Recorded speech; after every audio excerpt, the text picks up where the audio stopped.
ওমর ফারুক কিন্তু ধরা খাচ্ছিল জেরুজালেমে যায়, নিচে নামে আছে রশি দিয়ে, আর রাখাল বসে আছে উঠের উপরে। জেরুজালেমের খ্রিস্টানরা মনে করছে রাখাল এটাই উমর।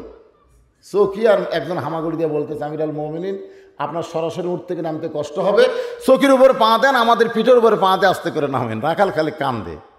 জেরুজালেমের খ্রিস্টানরাকে কান্দেন কেন? কান্দার কারণ হলো তোমরা তাকে উমর বলে সম্মান করতেছ। আমি কি উমর? জেরুজালেম কয় তাহলে আপনি খেয়ে? আমি বললাম রাখাল নিচে রশি ধরে দাঁড়িয়ে আছে, এটা উমর। খ্রিস্টানরা কয় এইটা কি, এইটা কেমনে হয়? রাখাল বলতেছে আল্লাহর ঈমান গ্রহণ করলে, নেক আমল করলে এমনি সম্ভব হয়ে যায়। জোরে করে সুবহানাল্লাহ।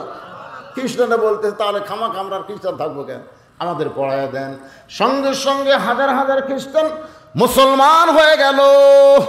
জেরুজালেমের রেজাল্ট ভালো, জোরে করে সুবহানাল্লাহ। কিন্তু একজন বেকা, ওই খ্রিস্টানের মধ্যে এক বেকা, ওই কিন্তু সোজা হয়নি, ওই আসরের নামাজও পড়েনি, ওয়াজ শেষ করে মগরও পড়বি না, এই হচ্ছে বেকা। ধরে কোনে কি এই সারা জীবন ওয়াজ শুনবি, এক ওয়াক্ত নামাজ পড়বি না। এই বেকা দৌড় মারছে পাদ্রির কাছে, যাবে হুজুর ঘরের মধ্যে জিকির মারতেছেন, আপনার সব মুরিদ উমরের দলত ভর্তি হচ্ছে। পাদ্রি দৌড় এসে বলতেছে ওমর এরা বোঝে না তাই মুসলমান হচ্ছে, কিন্তু আমিও মুসলমান হব। ওমর ফারুক বললেন তাহলে মুসলমান হন। পাদ্রি বলতেছে এই মুসলমান হব, তবে আমাকে 4টা প্রশ্নের উত্তর দেওয়া লাগবে। 1 নম্বর প্রশ্ন হলো, এমন দুই ভাই একসঙ্গে দুনিয়াতে জন্মগ্রহণ করেছে, আবার বহু বছর পরে একসঙ্গে তারা মৃত্যুবরণ করেছে, কিন্তু এক ভাইয়ের চাইতে এক ভাই 100 বছরের বড়। এই দুই ভাইয়ের নাম বলতে হবে। কি বুঝলেন?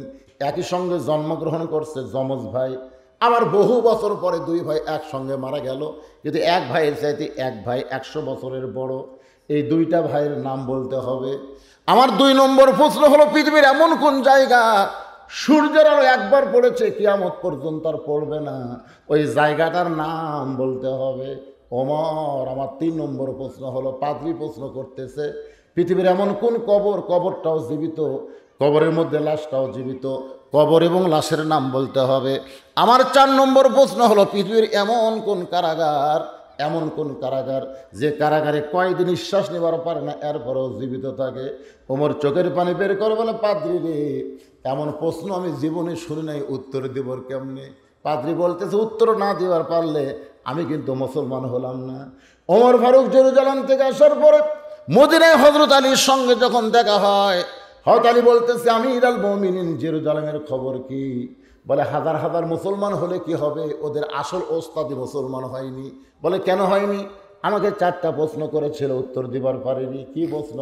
1 নম্বর প্রশ্ন হলো, পৃথিবীর এমন কোন যমজ ভাই একসঙ্গে জন্মেছে, বহু বছর পর একসঙ্গে মৃত্যুবরণ করলো, কিন্তু এক ভাইয়ের চাইতে 100 বছরের বড়। আলী বলতেছেন এই 2 ভাই হলো ওজাইর আর আজিজ আলাইহিস সালাম। ওজাইর আলাইহিস সালামকে আল্লাহ ঘুমে দিয়েছিল, ওই ঘুমের মধ্যে 100 বছর কেটে যাওয়ার কারণে তার বয়স 100 বছর কম, আর তার ভাইয়ের 100 বছর বেশি একসঙ্গে মরার পরেও। ওমর ফারুক চোখের পানি নিয়ে বলে, আলী রে 2 নম্বর প্রশ্ন, পৃথিবীর এমন কোন জায়গা সূর্যের আলো একবার পড়ছে দ্বিতীয়বার পড়বে না? আলী বলতেছেন যখন মুসা আলাইহিস সালাম সাগর পাড়ি দিবে, আল্লাহ তখন সাগরকে রাস্তা বানাই দিল, ওই রাস্তার তলদেশে সূর্যের তাপ গেল, সূর্যের আলো গেল, কিন্তু ফেরাউন যখন নামলো তখন তো ওই পানি আগের মতো হয়ে গেল। কিয়ামত পর্যন্ত ওই জায়গায় আর দ্বিতীয়বার সূর্যের আলো পড়বে না। আলী রে পৃথিবীর কোন কবর জীবিত, লাশটাও জীবিত? আলী বলতেছেন কবরটা হলো মাছ, আর ভিতরের লাশ হলো ইউনুস আলাইহিস সালাম। আলী রে পৃথিবীর এমন কোন কারাগার কয়েকদিন নিঃশ্বাস নেবার পারে না, জীবিত থাকে?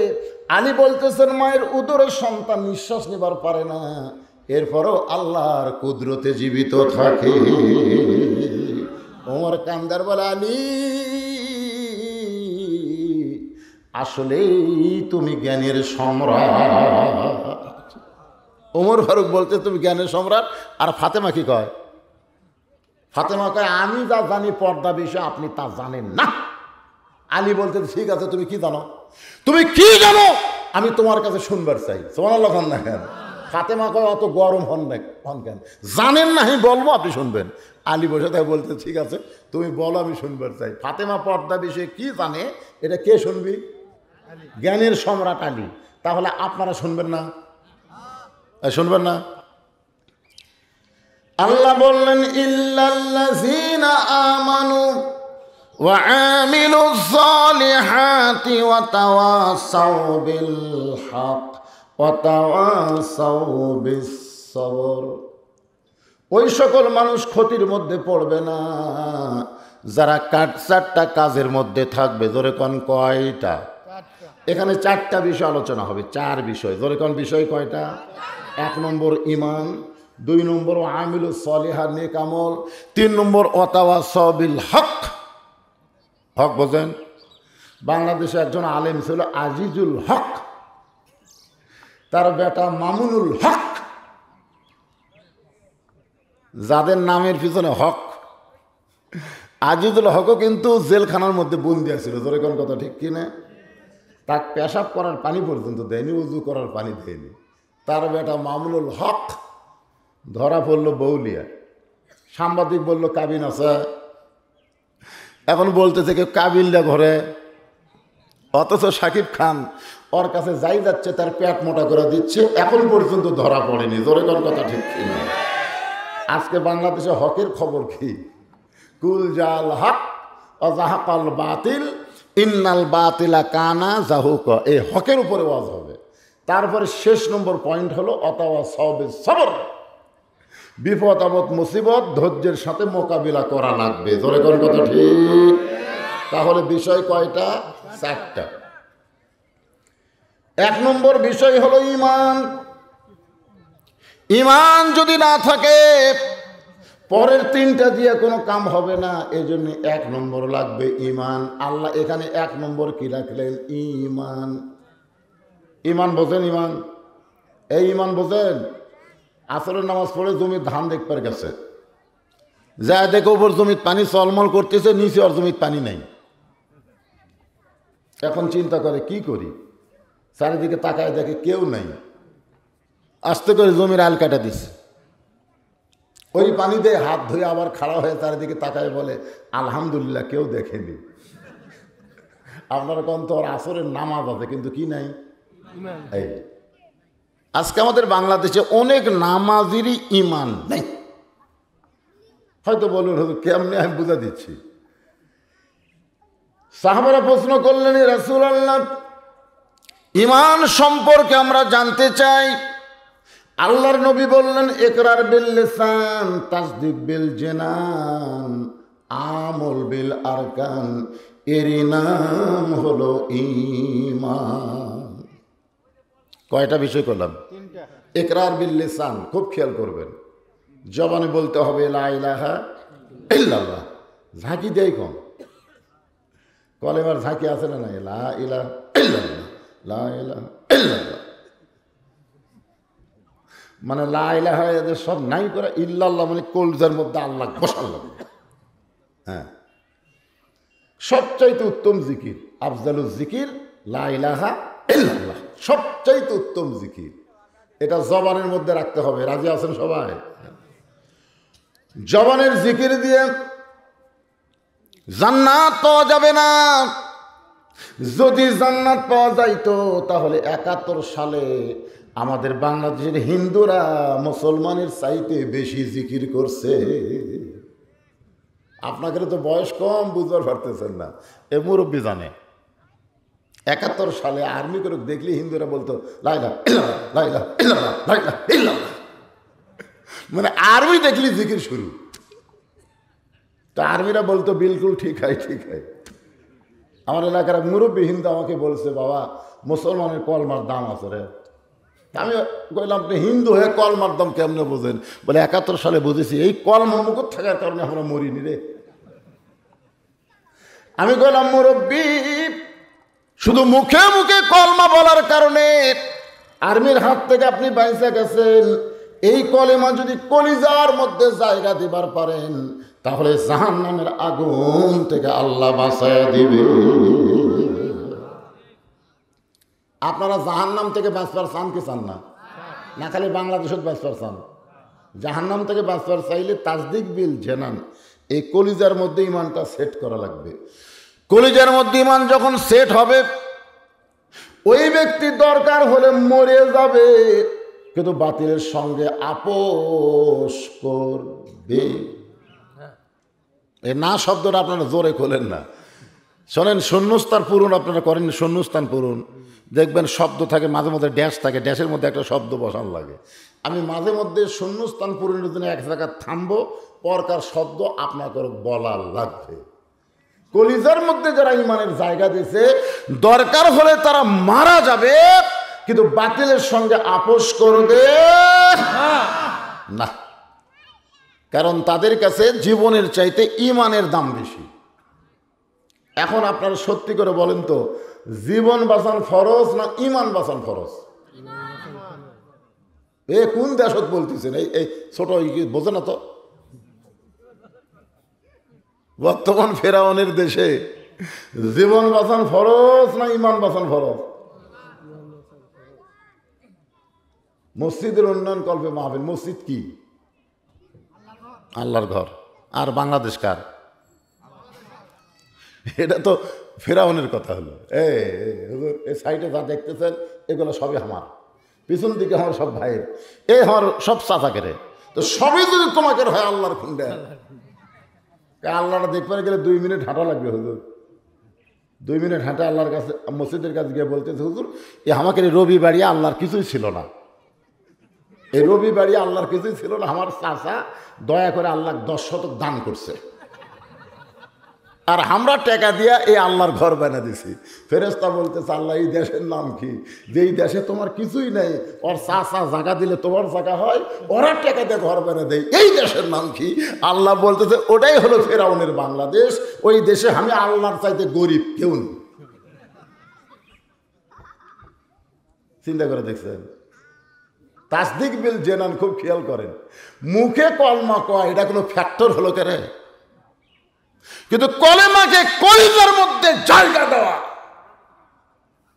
আল্লাহ কোরআনে বললেন, ইন্নাল্লাযীনা ক্বালু রাব্বুনাল্লাহু সুম্মা ইসতাকামু তাতানাজ্জালু আলাইহিমুল মালায়েকা আল্লা তাখাফু ওয়া লা তাহজানু ওয়া আবশিরু বিল জান্নাতিল্লাতী কুনতুম তুআদুন।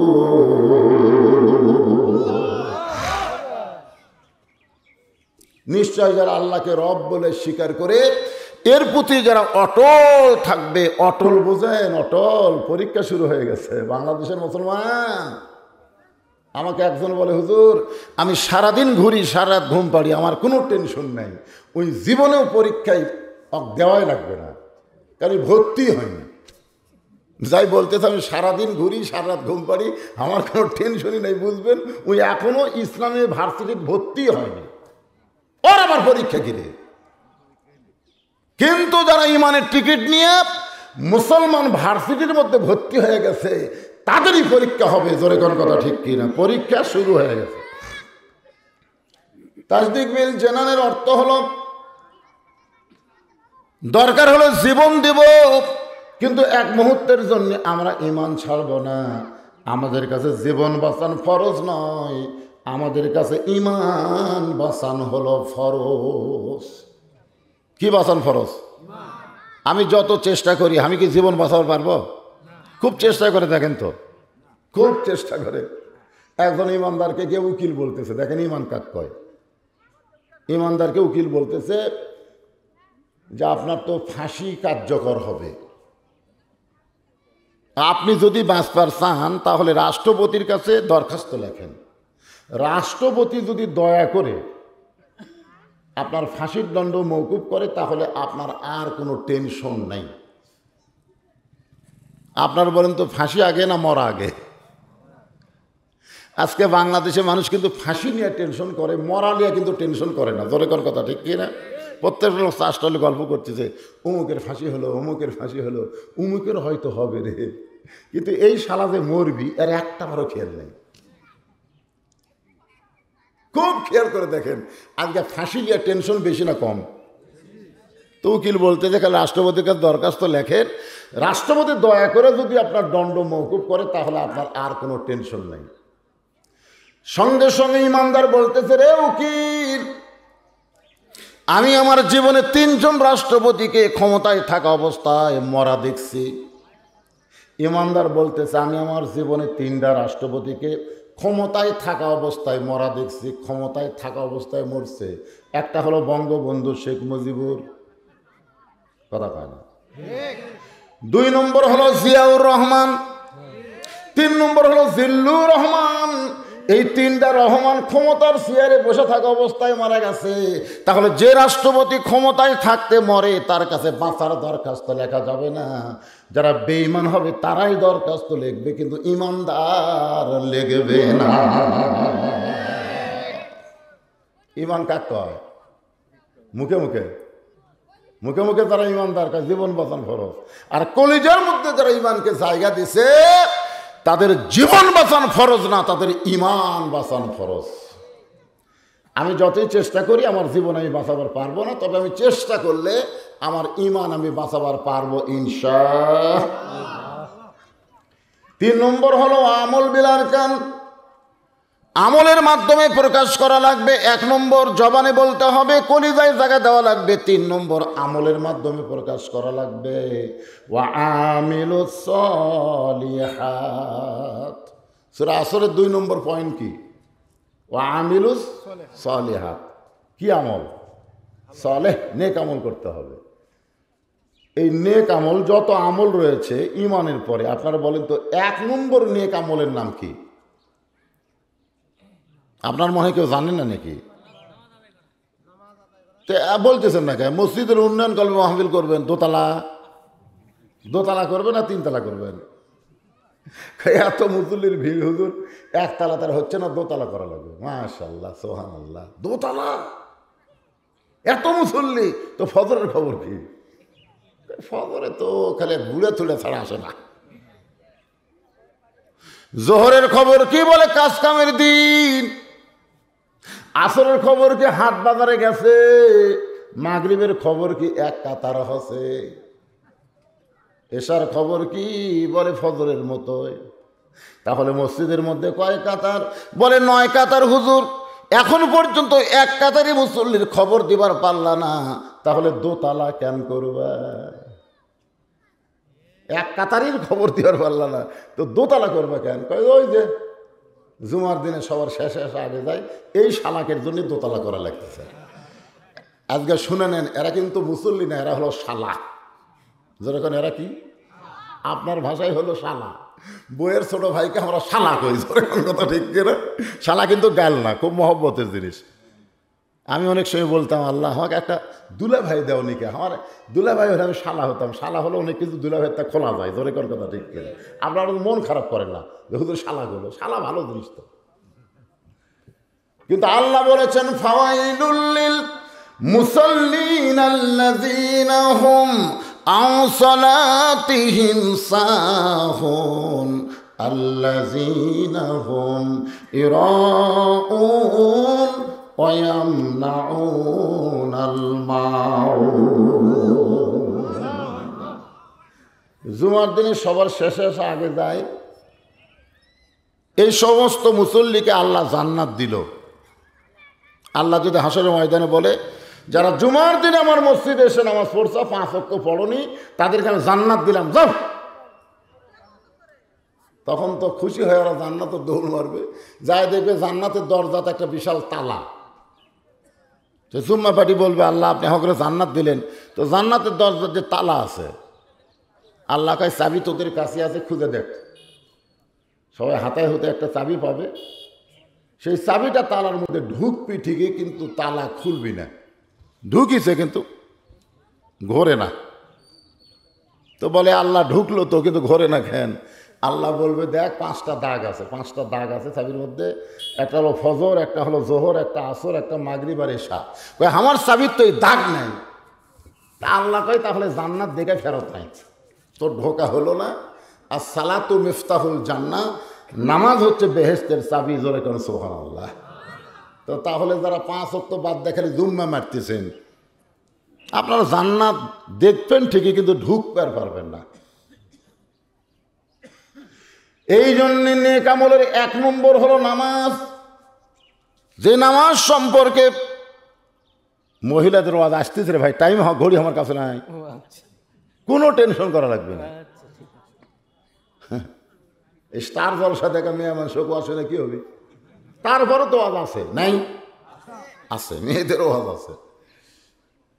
4টা বিষয় ওয়াজ হবে, আমলের উপর ওয়াজ হচ্ছে। পুরুষের 1 নম্বর হলো নামাজ, কিন্তু মেয়ে মানুষের তো 1 নম্বর নামাজ না। এই এখনই বলবো তো কিছুক্ষণের মধ্যে, অসুবিধা নেই। আল্লাহ রাসূল বলেছেন আল্লাহ সালাত আলা ঈমান, যার নামাজ নাই তার ঈমান নাই।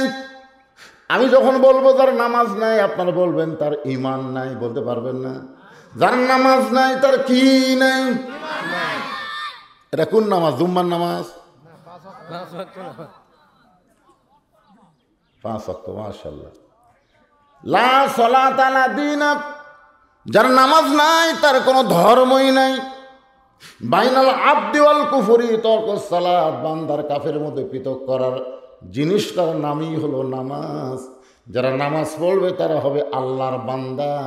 আর বান্দা সম্পর্কে আল্লাহ বলেছেন ফাদখুলি ফি ইবাদি ওয়াদখুলি জান্নাতি। আর যারা নামাজ পড়বে না তারা কি না? এ জাহান্নামী না। এ জায়গা এ হাদিসে কি বলা হয়েছে? বাইনাল আবদি ওয়াল কুফরি, বান্দা আর কাফের এই পৃথক করার জিনিসটার নামই হলো নামাজ। যারা নামাজ পড়বে তারা যদি বান্দা হয়, যারা পড়বে না তারা ডাইরেক্ট কাফের হয়। জোরে কোন কি হয়? আমি যেই বলবো বেনামাজি, আপনারা বলবেন কাফের। এই সাইড থেকে আর বলতেছে, শব্দ করে বলবেন বেনামাজি। যারা বলতেছেন না, মরার 1 দিন আগে আপনার বোবা হবেন, 1 দিন আগে, বেশি আগে না। কারণ রাসূল বলেছেন কোনো ব্যক্তি সারা জীবন যদি পাপ করে আর মরার সময় আল্লাহ আল্লাহ করে যদি মারা যায়, এক আল্লাহ আল্লাহ জিকির করে মরার কারণে আল্লাহ তার জীবনের সব গুনাহ মাফ করে দেয়। তা আপনি যদি 1 দিন আগে জবানি বন্ধ হয়, তাহলে আল্লাহ আল্লাহ কেমনি করবেন? কোরআন হাদিসের কথার সাথে যদি একমত পোষণ না করে কথা না বলেন, আপনি তো একেবারে সরাসরি বোবা শয়তান। ধরে কোন কি শয়তান? বোবা শয়তান। তা আপনার বোবা শয়তান হবে? একটু জোরে সোরে বলবেন ভাই। মান তারাকা সালাত মুতাম্মিদান ফাকাদ কাফারা। ইচ্ছা করে 1 ওয়াক্ত, 5 ওয়াক্ত না, 1 ওয়াক্ত। এই বিশ্বকাপ খেলবার দেখে দেয় ফজর যারা পড়েনি, 1 ওয়াক্ত কি করলো? ভালো কাম করলো না কুফরি করলো? কুফরি করলো। পুরুষের জন্য 1 নম্বর নামাজ। এই নামাজ দিয়ে কি হবে? আল্লাহ কোরআনে বললেন ইন্নাস সালাতা তানহা আনিল ফাহশাই ওয়াল মুনকার। এই নামাজই পারে মানুষকে যাবতীয় খারাপি থেকে বাঁচাই দিতে। নামাজি যুবক কোনোদিন মেসির সাপোর্টার হবে না। নামাজি যুবক কোনোদিন আর্জেন্টিনার জার্সি পরবে না। নামাজি যুবক কোনোদিন বাড়ির উপরে কলেমার পতাকা বাদ দিয়ে খ্রিস্টানদের পতাকা উড়াবে না। কারণ নামাজই পারে, একমাত্র নামাজই পারে। এই জন্য আল্লাহ বলেছেন যে মুসলমানের মধ্যে কেউ যখন ক্ষমতার চেয়ারে যাবে, এই চেয়ারে বসার সাথে সাথে তার 1 নম্বর কাজ কি? আল্লাযিনা ইম্মাক্কান্নাহুম ফিল আরদ। জমিনের মধ্যে কাউকে যখন ক্ষমতার চেয়ার দেওয়া হবে, ক্ষমতার মালিককে আল্লাহ যদি কাউকে দেয়, তার 1 নম্বর কাজ হচ্ছে পদ্মা সেতু নির্মাণ করা। পদ্মা সেতু 1 নম্বর কাজ হলো মাদক মুক্ত যুবক কটন। 1 নম্বর কাজ হলো ঘরে ঘরে বিদ্যুৎ দেওয়া। কারেন্ট থাকবা না থাক, ঘরে ঘরে বিদ্যুৎ দেওয়া। 1 নম্বর কাজ হলো বাল্য বিয়া বন্ধ করা, নাকি? এগুলো একটাও 1 নম্বর না, এগুলো নম্বরের মধ্যেই নেই। 1 নম্বর কাজ হলো আকামুস সালাত, নামাজ কায়েম করতে হবে। আমাদের বাংলাদেশের মুসলমানেরাই তো ক্ষমতা আছে, এই শালারাই হয়তো নামাজ পড়ে না। ধরে কোন কথা ঠিক কিনা? আরে একটু মনোযোগ দিয়ে শুনবেন। পুরুষের জন্য 1 নম্বর হলো নামাজ। এই নামাজের উপর আলোচনা করতেছি। কিছুক্ষণ পরে আমার মুরব্বী ভাই যখন কইছে মেয়েদের 1 নম্বর হলো পর্দা। পর্দা যদি না থাকে মেয়েদের একটা ইবাদত আল্লাহর দরবারে কবুল হবে না। আল্লাহ কোরআনে বলেন অকরনা ফি বুয়ুতিকুন্না ওয়ালা তাবাররাজনা তাবাররুজাল জাহিলিয়াতিল উলা। দৃষ্টান্ত না দিলে তো মায়েরা বুঝবে না। কতগুলা মেয়ে মানুষ মা ফাতেমার সঙ্গে দেখা করবে। কেন করবে? রাসূল বলেছেন সাইদাতুন নিসাই আহলেল জান্নাহ ফাতেমাতুজ জোহরা, জান্নাতি নারীদের নেত্রী হবে আমার কলিজার টুকরা মেয়ে ফাতেমা। তোমার পরে কইন ও এখন ঘর কি দরকার। কতগুলো মেয়ে মানুষ সেই ফাতেমার সঙ্গে দরজায় দাঁড়িয়ে আছেন, কারণ ফাতেমার বাড়ির দরজা বন্ধ। এখন মেয়েরা ফাতেমার সঙ্গে দেখা করবেন। জান্নাতি নারীদের নেত্রীটা কেমন একটু নিজের চোখে মেয়েরা দেখবার চায়। দরজা বন্ধ হওয়ার কারণে তাকায় দেখে ছোট্ট একটা বাচ্চা খেলাধুলা করতেছে। ওই মেয়েদের মধ্যে একজন ছোট বাচ্চাকে ডাক দেয়, বলে বাবু তোমার নাম কি? বলে আমার নাম হলো হোসাইন ইবনে আলী। ছোট্ট বাচ্চা, এই যে মোবাইল টিপতেছে, দেখে লটখটে তেলা। আমাকে হুজুর পানি পড়া দেন, তোমার ছেলে খুব কান্দে। কি পানি পড়া দিলেন হুজুর? ভালো করে তেল পড়া দেন। তেল পড়া দিলাম, কিছুদিন পরে সে আপনাকে দোয়ার মধ্যে আর বরকত নেই, কান্দন হবে না। কয়েক মাস পরে বললাম মা খবর কি? বলে হুজুরা কান্দে না। তো কে পানি পড়া তেল পড়া দেবে? তেল পড়া পানি পড়া কিছুই না, আর বাপ একটা মোবাইল কিনে দিয়েছে, যখনই কান্দে আমি চালু করে দিই, আর কান্দে না। এই তেল পড়া পানি পড়ার খাওয়া আছে, আর হাতে মাল উঠছে মাল।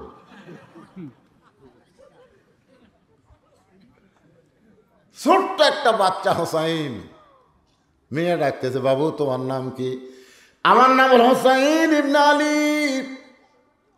মেয়েরা মুসকি মুসকি হাসতেছে, যদিও হোসাইন মায়ের নাম কয় নাই, বাবার নাম কইছে হোসাইন ইবনে আলী। বুঝবার পারছে আর মায়ের নাম হলো ফাতেমা। যতই বাবার পরিচয় দাও, বাপ আগে না মা আগে? বাবাই আনন্দে মাতিয়া সাগরে ভাসাইয়া সেই যে চইলা যায় খবর লয় না। মায়েরা আপনাকে ওয়াজ শুরু হয়ে গেছে, মনোযোগ দিয়ে শোনেন। বাবাই আনন্দে মাতিয়া সাগরে ভাসাইয়া সেই যে চইলা গেছে খবর নিল না মাজন। ধরিয়াই উদরে কতই কষ্ট করে, ধরিয়াই উদরে কতই কষ্ট করে, 10 মাস পরে পায় প্রসবের বেদনা। এমন দরদি ভাবে কেউ হবে না আমার মা গো। আপনারা তো জানেন মেয়েদের কিন্তু যুবতী মেয়েদের মাসে 3 দিন 5 দিন 7 দিন একটা অসুখ হয় কি হয় না? এই অসুখ যখন হয় তখন নামাজ পড়া যাবে? রোজা করা না। কিন্তু যখন পেটে বাচ্চা আসে, বাচ্চা আসার সঙ্গে সঙ্গে আল্লাহ কিন্তু সেই অসুখটা বন্ধ করে দেয়। অসুখ বন্ধ করে দেওয়ার কারণ হলো পেটের মধ্যে যে বাচ্চা আছে, এই বাচ্চা যতদিন থাকবে অসুখ বিসুখ হলে মা তো ইবাদত করতে পারবে না। অসুখ বন্ধ করে দিয়া ওই মাকে বাচ্চা পেটে নেওয়া অবস্থায় ইবাদত করার সুযোগ করে দেয়। কারণ মা যখন ইবাদত করবে, মায়ের ইবাদতের পরও সেই পেটের বাচ্চাকে আল্লাহ ভালো রাখবে। রুকুর থেকে যখন সেজদাত গেছে বুঝলেন, তখন বাচ্চা কিন্তু চিপি খাচ্ছে। ফেরেশতাকে আল্লাহ দেখো তোমার বান্দি রুকুর থেকে সেজদাত গেল, পেটের বাচ্চার কষ্ট হয় না? আল্লাহ কয় সাক্ষী থাকলে ফেরেশতা, যেই মা পেটে বাচ্চা নিয়ে নামাজ পড়তেছে, এই মা শুধু নিজে নামাজ পড়তেছে না, পেটের বাচ্চাকেও নামাজের ট্রেনিং দিচ্ছে। ট্রেনিং 7 বছর থেকে নামাজের তালিম দেওয়া লাগবে না, পেটের মধ্যেই শিখাচ্ছে। ধরে কোন ঠিক কিনা? আমার এলাকার এক ছেলে কয় হুজুর 11 মাস আমার খিদা কম, কিন্তু আসমানে রোজ আর চাঁদ উঠলে আমার খিদে বেড়ে যায়। আমি বললাম তোর মা বাসে আছে? কয় হ্যাঁ আছে। তো মায়ের কাছে যা। কয় মা কেমনি জানি? কেন যা মায়ের কাছে। বলতেছে মা রোজার মাসে আমার খিদে বেশি কেন? মা রাগ করে বলতে তোর দাদি অকাম করছে। তুই রমজান মাসে আমার পেটে যখন আসলি তখন তোর দাদি কইছে বৌমা খবরদার রোজা থাকবে না, রোজা থাকলে কিন্তু আমার লাঠি শুকে যাবি। খালি তুই কি তাজা রাখার জন্যে আমি শাশুড়ির কথা মতো খাসি রে, রোজা থাকিনি, আমিও থাকিনি, তুই পেটের মধ্যে খাসু। রোজার মাসে তোর খাওয়া শুরু হচ্ছে রে পাগলা, পেটের ভিতরে। বাইরে এসে তুই ভালো থাকবো? এই জন্যে নেপোলিয়ান খ্রিস্টান বলেছে একটা ভালো সন্তান চাইলে ভালো বাপের দরকার না, ভালো মায়ের দরকার। ধরে কোন কি দরকার? আজকে আমাদের মাগুলো যদি স্টার জলসা জি বাংলা মার্কা হয়, আর পেটের বাচ্চা নিয়ে যদি ওই চ্যানেলগুলো দেখে, ওই বাচ্চা বার হয়ে কি করবে বুঝতেছেন না?